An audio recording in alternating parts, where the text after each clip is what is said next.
Excited. I think, obviously our goal of reaching the playoffs last year we accomplished, but now, we want to be a championship contender. I think we're putting in the pieces to be able to do that. Hopefully add some free agents, and you can just feel the excitement in the whole organization and in the city of fans. So honestly, I can't wait to get back out there. I wish we had a game tomorrow, honestly. Remember when the Indiana Fever struggled to win just 5 games 2 seasons ago? Well, things have completely changed. In just a couple of years, with the arrival of their standout player, Caitlin Clark, the team realized it needed more star power. The revamped front office wasted no time and made a move that's proven to be a total game changer. Thoughts on the $80 million Fever facility and Stephanie White being like, we're going to be aggressive in free agency, and massive names who are available. And I think, this is my bold prediction, the Indiana Fever are going to be playing for the WNBA title next year. Wow. They have their cornerstone pieces under rookie contracts. The Indiana Fever made a huge splash in the WNBA by signing not 1, not 2, but 3 star players. This isn't just a rebuild, it's a complete revolution, putting the Fever in serious title contention. Wondering which game-changing players are now on the team and how they fit into Indiana's big plans. This is more than just an upgrade, it's a full transformation that has the rest of the league taking notice. Ready to hear all the details? Let's dive in. Are big name veteran pieces that the Fever have money to go get to put them in position to be playing for a WNBA title. That's my bold prediction. Let's take a step back to when the Indiana Fever were at the bottom of the WNBA. It wasn't that long ago. Just 2 seasons ago, they only managed 5 wins. It seemed like they couldn't escape the losing streak. But then, things started to change. The Fever made some bold moves that grabbed the attention of the entire league. Felt this way to begin with, that the Fever were going to be a destination because you have Caitlin Clark, you have Aaliyah Boston, and you have a really, really young team. And I think now with Steph White, who is hands down one of the best coaches in the league, and we saw that with Connecticut, even though they fell a little bit short.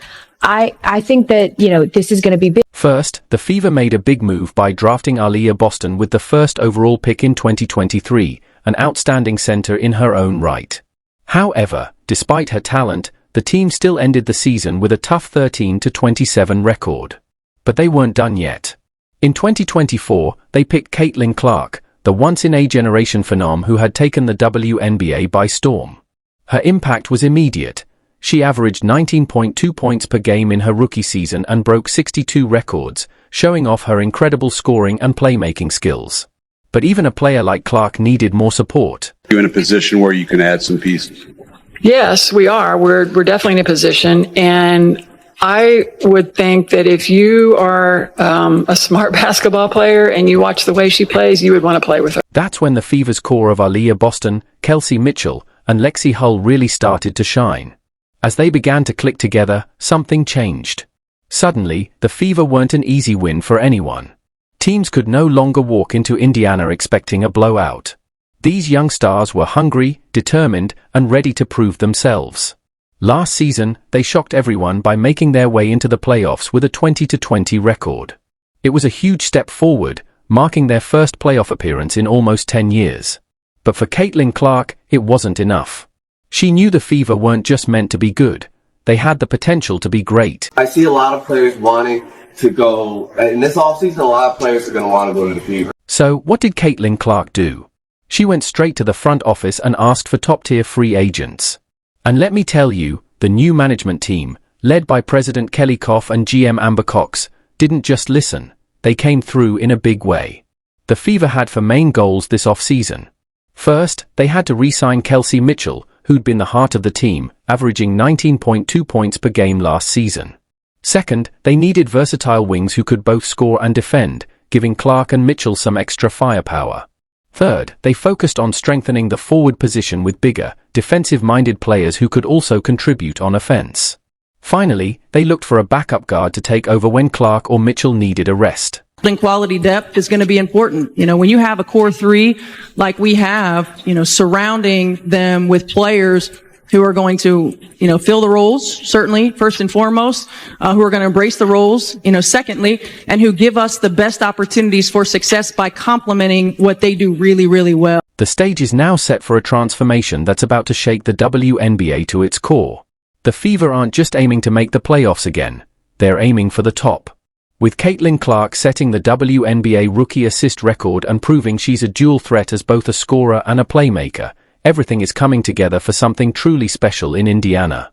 So, who are the three key signings the Fever's front office promised Caitlin Clark? Well, they didn't hold back and delivered top-tier talent. Let's start with the move that sent shockwaves through the WNBA. The Fever signed Natasha Howard, a three-time champion, all-star, and defensive player of the year, all rolled into one. The most improved team from the beginning of the season to the end of the season in terms of the Indiana Fever. I think the signing of Natasha Howard is huge. She fits the system beautifully. She is a terrific rim runner, and we know Caitlin Clark is one of the best get-ahead passers in the WNBA. Some people were skeptical, questioning whether Natasha Howard, at 33, still had what it takes to be a game-changer. But those doubters clearly weren't paying attention. Last season, with the Dallas Wings, Howard put up impressive numbers: 17.6 points, 6.7 rebounds, and 2.9 assists per game. And she did it while shooting an incredible 45.6% from the field.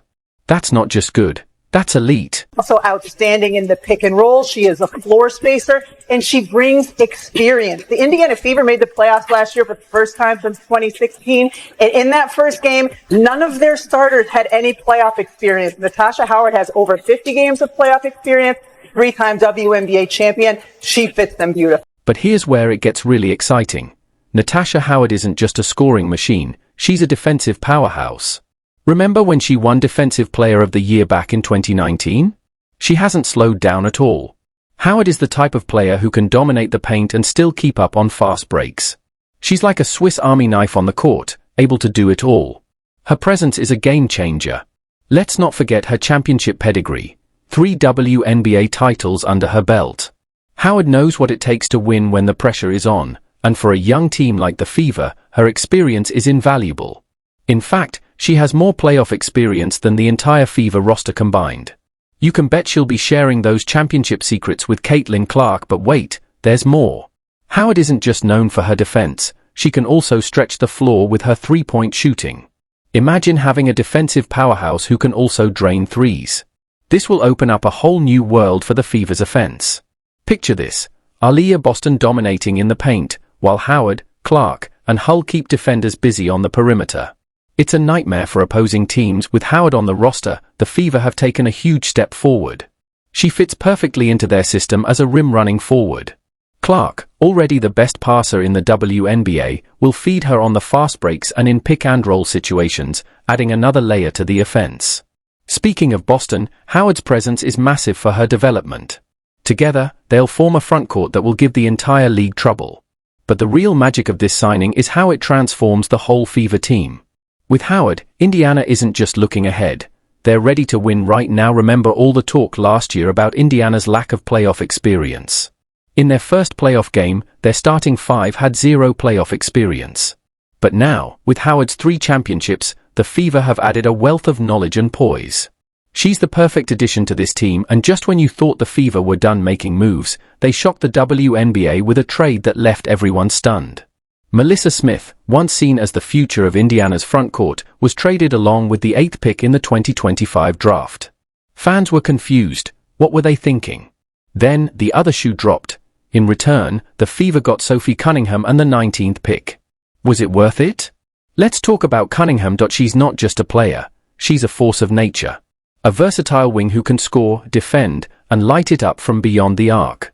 Last season, Cunningham shot 37.8% from three-point range. That's the kind of shooting that can turn a good team into a great one. But Cunningham isn't just about scoring, she's known as an enforcer. The kind of player who makes opponents think twice before driving to the basket. Remember how the Fever needed someone to get physical in the paint? Well, they just got her. Now imagine Cunningham and Howard on the court together. Suddenly, no one is pushing the Fever around anymore. It's like Indiana went from being the nice team to the one everyone is a little afraid of. Cunningham's stats from last season, 8.4 points, 3.9 rebounds, and 2.0 assists, might not jump off the page, but they show a player who can do a little bit of everything.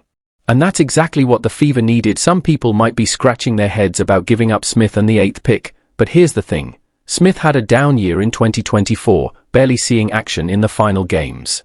With Howard's arrival, there was a logjam at the forward position. Sometimes, you have to give up something good to get something great. And great is exactly what the Fever got. This trade isn't just about talent, it's about changing the entire culture of the team. The Fever are sending a clear message: they're not here just to compete, they're here to win. And they're willing to make bold moves to make it happen. Then, there's Kelsey Mitchell, the heart and soul of the Fever. Mitchell was a free agent, and teams were circling, ready to snatch her up. The Fever's transformation meant nothing if they lost their veteran leader. Mitchell had a big decision to make: stay with the team that drafted her, or chase success elsewhere. Here's the good part: Mitchell didn't just resign, she made a statement. Standing at the podium with a big smile, she said, "Anything you want to say? No pressure, I just want to say thank you. From the bottom of my heart, Indiana has been my second home since I went pro. This is the only city I know, and to see you all open your arms to me. I remember every employee I run into, whether it's the janitor or the camera person. That was a big part of me coming back." The energy in that room was electric. The connection between Mitchell and the fans, the excitement about teaming up with Clark and Howard. Mitchell had a career-best season last year, averaging 19.2 points per game, shooting 46.8% from the field and 40.2% from three-point range. These aren't just good numbers, they're career highs. And guess what? I have a feeling she's just getting started. Mitchell's return isn't just about keeping a star player. It's about believing in the Fever's vision and unfinished business. She's not satisfied with just making the playoffs. She's here to win it all. The Fever's front office knew how important Mitchell was to their championship dreams. President Kelly Koff said, "Kelsey has been a foundation of our franchise for many years, and we are thrilled to see her return." That's not just a statement. That's a declaration of intent. So, what does this all mean for the Fever? With Mitchell, Clark, Howard, Boston, and Cunningham all on the same team, along with Hull and Berger coming off the bench, it's not just a lineup. It's a wrecking crew that will keep opposing coaches up at night. And hold on, there's still cap space available. Could there be room for another near-max player to take this team from contenders to favorites? One thing's for sure, the Fever are no longer the underdogs. They're the team to beat. What do you think? Let us know in the comments, and we'll see you in the next one.